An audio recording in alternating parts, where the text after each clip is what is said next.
Guillaume Cahour, jusqu'à 9h. Et après cette nouvelle mobilisation contre la réforme des retraites, vous recevez, Guillaume, ce matin Pierre Méhaignerie, président de la Commission des affaires sociales de l'Assemblée nationale. Bonjour Pierre Méhaignerie. Bonjour. Bienvenue en direct sur Europe 1. Hier, on a vu des familles, des salariés du privé, des jeunes aussi un petit peu dans les rues. Est-ce que ça veut dire qu'il va falloir écouter différemment la contestation ? Il faut entendre ce qui est dit, mais le rôle du gouvernement, c'est de rester responsable. Mais là, c'est quand même pas la même connotation. Il y avait moins de fonctionnaires que dans les autres mobilisations. Là, c'est vraiment du privé, des familles. C'est pas pareil ici. Alors, regardons les pistes de travail avec ces manifestants et avec les autres Français. Bon, y a-t-il une alternative au passage de 60 à 62 ans? Alors, regardons-les. Baisser les retraites? Non. C'est le pouvoir d'achat de 15,5 millions de retraités. Et l'organisme de réflexion du PS dit lui-même, Terra Nova, que le niveau de vie des retraités par rapport aux actifs est en France supérieur de 20% par rapport à la moyenne européenne. On ne peut pas taxer plus les richesses, comme le demandent notamment des militants de gauche ? Bien sûr qu'on peut taxer plus les richesses, et on le fera lors du débat budgétaire, mais pour réduire les déficits. Ce n'est pas avec la fiscalité qu'on gère le régime des retraites. D'ailleurs, Michel Rocard l'a dit clairement, ce serait dangereux pour l'avenir. Alors, les autres alternatives, c'est augmenter les cotisations sur les actifs. Mais ce serait néfaste pour le pouvoir d'achat. Et j'ai vu que dans la manifestation, les trois mots emploi, pouvoir d'achat et retraite ont été associés ensemble. Augmenter les cotisations des entreprises, ce serait destructeur pour l'emploi. Donc, ces pistes sont à rejeter. Alors, Pierre Méhaignerie, cette bataille de chiffres sur la participation au défilé, ça devient récurrent. On va du mieux du simple au triple. C'est pas un peu ridicule, non ? C'est ridicule, surtout dans certaines villes comme Marseille. Il n'en reste pas moins que... Je disais tout à l'heure qu'il fallait écouter. Bon, il y a le problème essentiel. Sauf qu'on dit on écoute, mais on ne change rien. Non, si, on a changé. Ce n'est pas vrai.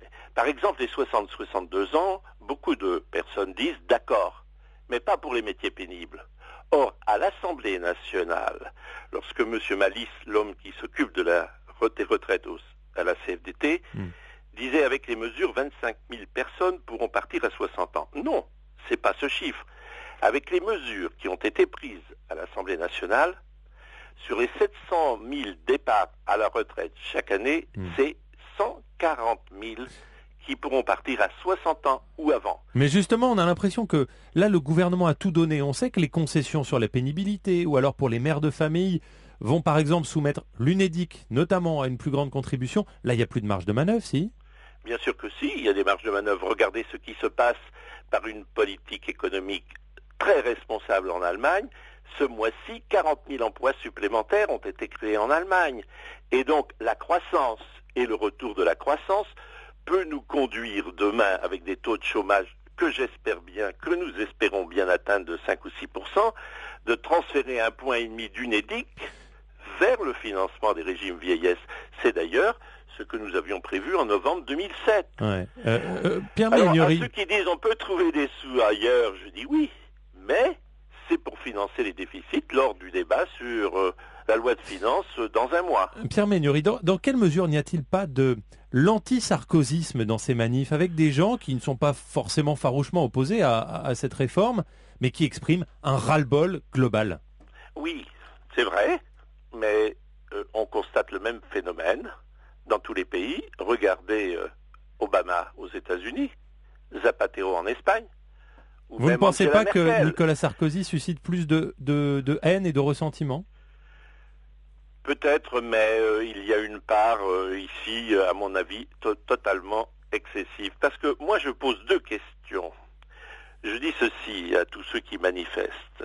S'il y avait aujourd'hui un référendum en Europe, dans les 27 pays, et qu'on le pose la question, quel régime de retraite choisissez-vous entre les 27 pays ? Je suis sûr que la France obtiendrait le meilleur score.